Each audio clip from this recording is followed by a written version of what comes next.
Assalamualaikum warahmatullahi wabarakatuh. Halo semuanya, aku Abel. Tema yang akan aku bawakan kali ini tentang insecure. Tema ini sangat relatable karena aku rasa semua orang merasakannya. Secara umum, insecure itu artinya tidak yakin dengan suatu hal. Nah, biasanya ini letaknya di diri kita ataupun hidup kita sendiri. Misalnya kita insecure dengan diri kita insecure dengan fisik kita. Ini adalah one of the most common gak sih guys? Jadi kita tuh punya body issue, kita ngerasa gak cakep, kita ngerasa gak desirable, jadi mempengaruhi pada kepercayaan diri kita. Kita juga bisa insecure sama kemampuan diri kita sendiri. Misalnya kita ngebandingin diri kita sama orang lain. Yang jelas orang lain tersebut lebih dari kita, lebih sukses, lebih produktif, dan sebagainya. Yang dimana muncullah kata trust issue. Being insecure di lingkungan sosial sekitar itu memang ada. Kita nggak pede untuk ngomong sama orang lain, kita nggak pede untuk ngemulai percakapan, takut awkward, takut dijudge, dan takut untuk terbuka sama orang lain. Pokoknya salah satu risiko jadi manusia adalah kita tuh makhluk yang penuh keraguan dan ketidakyakinan. Dulu semasa kecil aku tidak tahu apa itu insecure. Aku juga selalu pede untuk bertemu dengan orang banyak.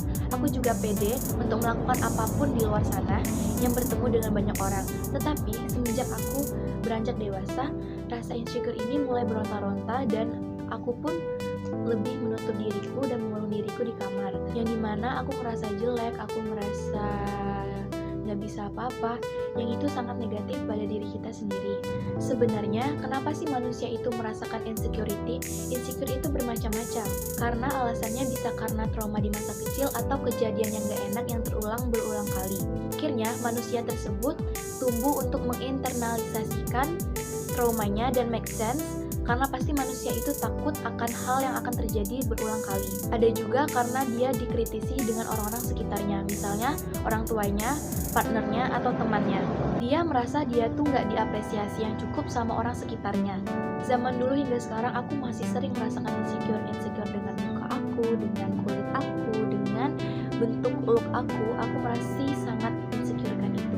Menurut aku ya teman-teman, insecure itu akan terus ada, insecure itu nggak bisa hilang. Tapi yang mesti kita lakukan adalah kita harus berdamai dengan fakta itu. Kita harus bisa menerima bahwa semuanya itu ada kekurangan dan kelebihannya masing-masing.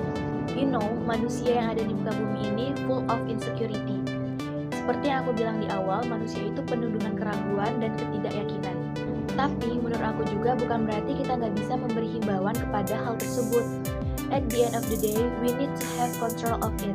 Berapa banyak kita harus insecure, apa aja yang kita insecurekan, dan kita butuh punya kendali untuk itu. In the end, jangan sampai malah kita yang didominasi akan insecure tersebut. Kayaknya penting untuk kita lebih mikirin apa sih goals kita ke depan, apa sih yang harus jadi pertimbangan baik untuk diri kita, terus limit kita tuh batas mana gitu loh teman-teman. Terus ideal apa enggak buat diimplementasikan ke dalam diri kita. Kita bisa kontrol semuanya, baik itu baik atau buruknya kita bisa kontrol semuanya. Kita bisa sembunyiin hal-hal yang nggak ingin kita lihat atau kita dengar. Di sosial media pun kita bisa untuk meng-hide itu semua, kita bisa mute maupun kita block atau kita hapus sosial media kita bersama. Intinya kita harus bisa lebih aware kepada diri kita sendiri, kita harus bisa menerima apapun itu yang ada dalam diri kita sendiri. Sekeras apapun, setidaknya kita harus sering mencoba. Buat kalian yang masih sering merasakan insecure, gak apa-apa kok teman-teman, tapi asalkan jangan berlarut-larut dalam insecure dan kesedihan.